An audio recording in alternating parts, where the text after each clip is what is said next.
आज हम जा रहे हैं टाटा 1109 का जाल टेस्ट से काम करने के लिए, इस समस्या पे काम करने के लिए। इसमें हम लोग अब जाल टेस्ट कनेक्ट कर रहे हैं, कर दिए हैं। अब हम लोग चलते हैं, अब इसको जाल टेस्ट सॉफ्टवेयर ऑन करते हैं। जाल टेस्ट सॉफ्टवेयर ऑन करने के बाद सबसे पहले हम लोग टाटा में जाएँगे। टाटा में जाने के बाद हम लोग 1109 में जाएँगे। 1109 में जाने के बाद हम लोग अब उसके बाद 1109 में जाने के बाद हम लोग ईडीसी 17 में जाएँगे। ईडीसी 17 में जाने के बाद ईडीसी से डायग्नोसिस करेंगे। डायग्नोसिस करने के बाद इस पे क्या कोड आ रहा है उस पे काम करेंगे। फील्ड रेगुलेटर का कोड आ रहा है, देखिए फील्ड रेगुलेटर का कोड आ रहा है, उस पे हम लोग काम करने जा रहे हैं। उसके बाद हम लोग अब इस फॉल्ट पे क्या समस्या है क्या नहीं है, इस पे सब पे हम लोग काम करेंगे। अब इस पे सबसे पहले हम लोग अब फिर एक बार क्लियर करके डायग्नोस करके भी देख रहे हैं। एक बार डायग्नोस करके देखते हैं कि कोड जा रहा है कि नहीं। अब फिर एक बार डायग्नोस करेंगे। फिर एक बार डायग्नोस हम लोग कर रहे हैं ईडीसी 17 में। उसके बाद क्या कोड आ रहा है, क्या रीज़न आ रहा है, उस पे हम लोग काम करेंगे। अब इसमें क्या देखिए फिर भी वही कोड आया। अब इसके बाद फिर एक बार डायग्नोसिस करके ही देखेंगे ईडीसी 17 में क्या कोड आ रहा है। फिर ईडीसी 17 में हम लोग फिर एक बार डायग्नोस करेंगे। देखिए फिर वही कोड आ रहा है प्रेशर रेगुलेटर का। अब इस पे हम लोग काम करेंगे। उसके बाद हम लोग फिर ईडीसी 17 में जाएँगे। इसमें वही कोड आ रहा है, फिर वायरिंग पे काम करेंगे इसमें। चलिए वायरिंग पे काम शुरू कर दिए हैं, क्योंकि ये फॉल्ट वायरिंग में है। इसलिए हम लोग एक-एक तजुर्बे से काम करते हैं कि क्या समस्या है। चलिए दिखाते हैं आप लोग का कहाँ पे प्रॉब्लम था।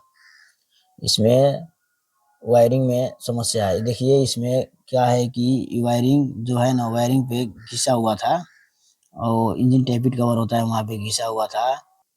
काम करते हैं घिसा हुआ था।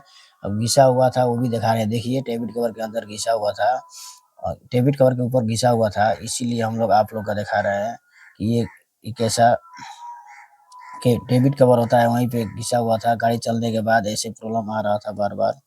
इसीलिए हम लोग अब इसी पे काम करने के लिए जा रहे हैं। इसमें क्या समस्या है दिखा दिए आप लोग का। वायरिंग का समस्या था, वायरिंग का समस्या भी आप लोग का दिखा दिए हम लोग। हम इसी ऐसे ही करके काम करते हैं। अब चलते हैं फिट करने के लिए। अब वायरिंग फिट करके वायरिंग कंप्लीट हो गया है बनाकर, अब फिट करने के लिए जा रहे हैं। फिट करके आप लोग का क्या है कैसा है हम आप लोग का बताते हैं, कंप्लीट भी करके दिखाएँगे। देखिए अच्छा से देखिएगा, हम लोग काम कंप्लीट भी करके आप लोग का दिखाएँगे कि इसमें क्या प्रॉब्लम है। एकदम काम आप लोग का कंप्लीट करके दिखाएँगे हम लोग कि कहाँ पे प्रॉब्लम था, क्या था, नहीं था। अब काम देखिए सब अच्छा से फिटिंग-विटिंग हो गया है, फिट कर रहे हैं और जो कपलर वगैरह जो है सेंसर का करके आप लोग का हम बताते हैं कि कहाँ पे क्या था।